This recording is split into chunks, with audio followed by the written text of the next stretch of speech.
How to switch back your professional account to a personal account. Hello everyone.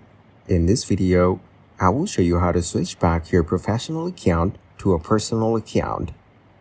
First, open the Instagram app on your mobile phone.